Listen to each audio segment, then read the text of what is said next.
नमस्कार प्यारे बच्चों, आज की हमारी जो वीडियो है क्लास 10th का दूसरा चैप्टर जो है पॉलिनोमियल्स, उसके बारे में बनाई गई है। और आज हम जानकारी लेंगे क्लास 10th के चैप्टर 2 पॉलिनोमियल्स की, कि पॉलिनोमियल्स होता क्या है। हमारी एक्सरसाइज जो सबसे पहले जिक्र करती है वो ग्राफ का करती है, कि एक ग्राफ की हेल्प से आप कैसे बताओगे कि ये कितने जीरोज रखती है। उसके बाद में फिर ऐसे ही हमारा टॉपिक आगे बढ़ता गया है, लेकिन सबसे पहले हमें जानकारी लेनी है कि ये पॉलिनोमियल्स होते क्या है। तो पॉलिनोमियल से रिलेटेड कुछ टॉपिक हमने यहाँ लिख दिए हैं, कंसेप्ट्स, और इनसे हम जानकारी लेंगे कि पॉलिनोमियल्स की क्या क्या खासियत होती है, इसकी क्या क्या विशेषताएं हैं। पॉलिनोमियल्स का मतलब हिंदी में होता है बहुपद।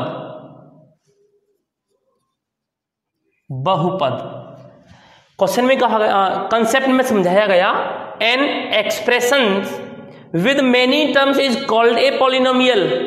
एक ऐसा एक्सप्रेशन, एक ऐसा प्रसार जो मेनी टर्म्स के द्वारा जुड़ा हो, उसको हम कहते हैं पॉलिनोमियल्स। एग्जाम्पल के लिए मैं आपको लिख के बताऊं कि 2x की power 3 plus 3x square plus 5x plus 2, ये क्या है कि ये एक पॉलिनोमियल है। क्यों है?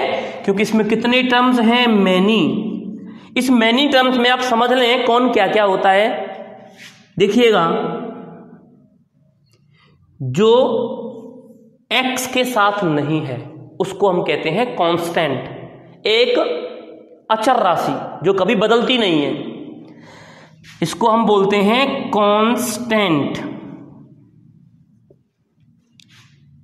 ये जो होते हैं हमारे, ये होते हैं कंपोनेंट्स ऑफ वेरिएबल्स। ये वेरिएबल्स के कंपोनेंट होते हैं। और ये हैं हमारे, ये कौन है? वेरिएबल। मतलब वेरिएबल कांस्टेंट। और ये कौन है? Components of of the variables. Variables के कोफिशिएंट, कंपोनेंट्स नहीं, कोफिशिएंट। तो इसमें होता क्या है, अगर मैं इसमें से केवल ये कहूं कि केवल ये क्या है, तो केवल एक टर्म्स वाली कंडीशन को हम बोलते हैं पॉलिनोमियल, जिसमें केवल एक टर्म्स हो। जैसे मैंने तुमसे बोल दिया 2x की पावर 3, ये कैसा है? मोनोमियल।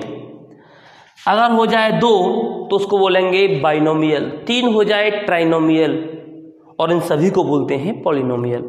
ऐसा हमने जानकारी ली थी क्लास 9th के अंदर। लेकिन आज हम जो जिक्र करने जा रहे हैं वो ये जिक्र करने जा रहे हैं कि पॉलिनोमियल्स की डेफिनेशन को पढ़ने के साथ साथ हम ये भी बता दें कि इसका ग्राफ किस तरीके से बनाया जाएगा, और उस ग्राफ की हेल्प से हम जीरोज कैसे बता सकते हैं। तो आइए, सबसे पहला जो कंसेप्ट है हमारा, an expressions with many terms is called a polynomial. एक ऐसा एक्सप्रेशंस जो कई टर्म्स रखता हो उसको हम क्या बोलते हैं? पॉलिनोमियल बोलते हैं। जैसे मैंने एग्जाम्पल के लिए पूरा लिख दिया, इस पूरी कंडीशन को, पूरे एक्सप्रेशंस को हम कहेंगे पॉलिनोमियल है, बहुपद है। दूसरा है, polynomial are use to draw curves like to design roller coaster tracks. ये एक ग्राफ बनाने का काम करता है। इस तरीके से ग्राफ हमारा कैसा भी बन जाए, ऐसे और इस तरीके से जो भी हमारे कर्व्स बनते हैं, इनको बनाने के लिए हम यूज करते हैं किसका? पॉलिनोमियल्स का। दूसरा पॉइंट हो गया हमारा। तीसरा क्या है? Polynomials contains variables, coefficients and exponents. ये जो हमारा पॉलिनोमियल्स है क्या क्या रखता है? वेरिएबल्स रखता है, कोफिशिएंट्स रखता है, और एक्सपोनेंट्स मतलब कांस्टेंट रखता है। चौथा पॉइंट आता है हमारा, highest power of a term in polynomial. एक पॉलिनोमियल में वेरिएबल की जो हाईएस्ट पावर होगी उसको हम डिग्री कहते हैं।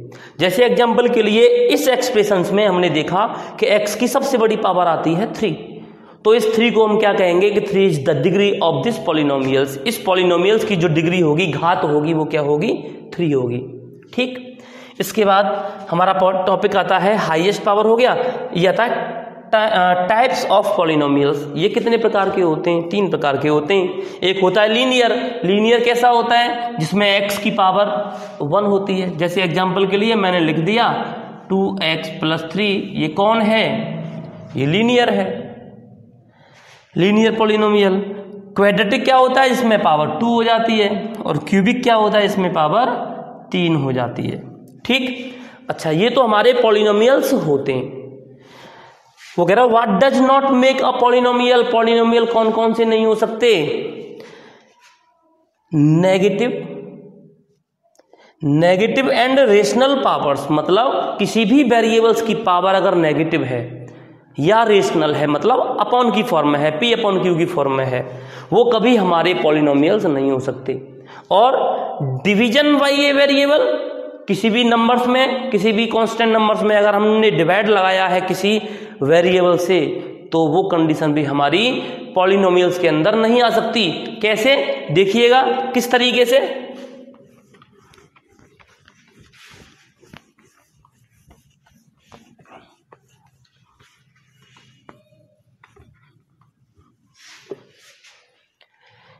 देखिएगा मैंने लिखा 2x square plus 3x plus 5, क्या ये लीनियर पॉलिनोमियल्स है? बिल्कुल है। क्यों है?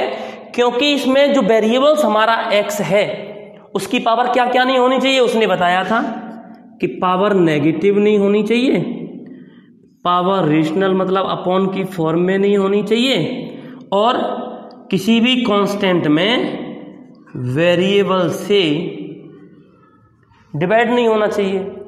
जैसे कोई कहे आपसे ये हमारा कैसा है कि पॉलिनोमियल है, हम बोल दें 2x की पावर -3 प्लस 3x प्लस 5, क्या ये हमारा पॉलिनोमियल होगा? नहीं होगा। पूछे साहब क्यों नहीं होगा? बोले साहब इसलिए नहीं होगा क्योंकि यहाँ पर वेरिएबल्स की पावर कैसी आ रही है? नेगेटिव। और अगर मैं कह दूं कि 2x की पावर 3/2, 1/2, 9/2 कुछ भी, तो क्या ये हमारा पॉलिनोमियल होगा?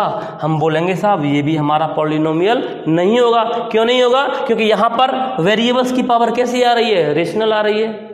और अगर हम आपसे बोल दें कि 2/x plus 5x square plus 3, क्या ये हमारा पॉलिनोमियल होगा? तो इसका भी जवाब होगा नहीं होगा। क्यों नहीं होगा? क्योंकि यहाँ पर डिवाइड किससे लग रहा है? वेरिएबल से। ऐसी कंडीशन जो होती हैं वो वेरिएबल्स की नहीं, सॉरी ऐसी कंडीशन जो होती हैं वो पॉलिनोमियल्स नहीं होते, और बाकी सब कंडीशन हमारी पॉलिनोमियल्स हो सकती हैं। ये कई टर्म्स रखता है। ठीक, इसके बाद में अब हम बात करेंगे अपनी क्लास 10th की एक्सरसाइज 2.1 से, और उस 2.1 में समझाया गया है कि with the help of the graph की हेल्प से आप बताइए कि पॉलिनोमियल्स कितने जीरोज रखता है। आइए देखते हैं। आइए एक्सरसाइज 2.1 के जो क्वेश्चन हैं उनमें से हमने 4 क्वेश्चन लिए हैं, और इन 4 में हम ये बताने का प्रयास करेंगे कि हमारा दिया हुआ पॉलिनोमियल कितने जीरोज रखता है। फंक्शन किस तरीके से होगा हमारा, जैसे दे रखा है y = px, फॉर किसके लिए? y = px के लिए। देखिएगा हम कैसे बताएंगे कि जीरोज y = px हमारा जो पॉलिनोमियल्स है किस टर्म में है? x के टर्म में है। तो कैसे निकालेंगे? हम चेक करते हैं कि हमारा y = px वाला ग्राफ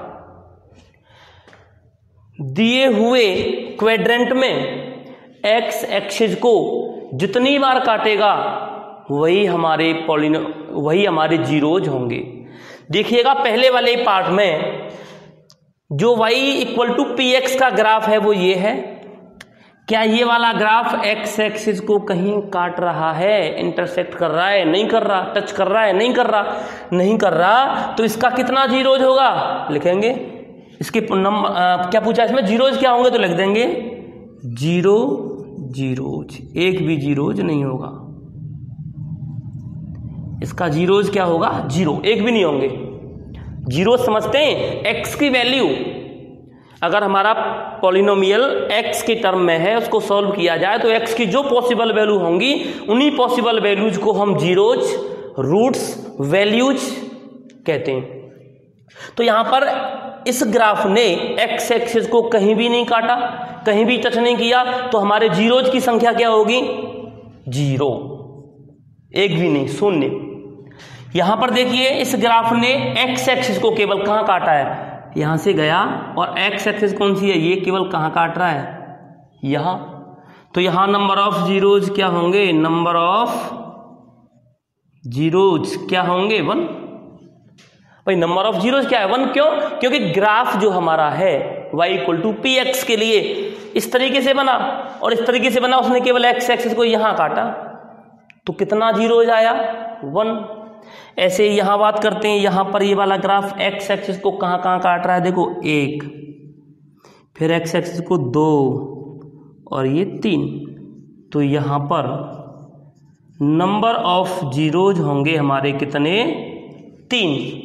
और ऐसे ही यहां देखिएगा, देखिए 1 यहां केवल टच किया है, 2 और ये 3, तो यहां भी नंबर ऑफ जीरोज कितने होंगे 3। तो कुल मिलाकर के y = px के लिए हमारा ग्राफ x एक्सिस को जितने पॉइंट्स पर काटे या टच करे उतने ही जीरोज होते हैं। इस तरीके से और एक दो क्वेश्चन उसमें हैं एनसीईआरटी वाली एक्सरसाइज में, तो आप आसानी से उन्हें कर सकते हैं। और इसी के साथ अब हम स्टार्ट करते हैं एक्सरसाइज 2.2 जो बहुत ज़्यादा इंपॉर्टेंट है। उसमें से अक्सर एक क्वेश्चन 3 नंबर या 2 नंबर में अक्सर पूछा जाता है, और एक क्वेश्चन उसकी भी जो मिसलेनियस वाली एक्सरसाइज है उसमें से पक्का 4 नंबर में पूछा जाता है। तो आइए उस एक्सरसाइज को करते हैं और देखते हैं किस तरीके से समझाया गया उस एक्सरसाइज के अंदर।